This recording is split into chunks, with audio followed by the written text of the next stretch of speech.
Being mature can mean a lot of different things, but being responsible is an important part of it. Set goals for yourself and work toward them, and take ownership of your feelings and actions. If you make a mistake, acknowledge it, but recognize that it's okay to mess up sometimes.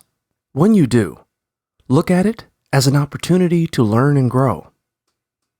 Being kind and respectful to others is also a big part of being mature.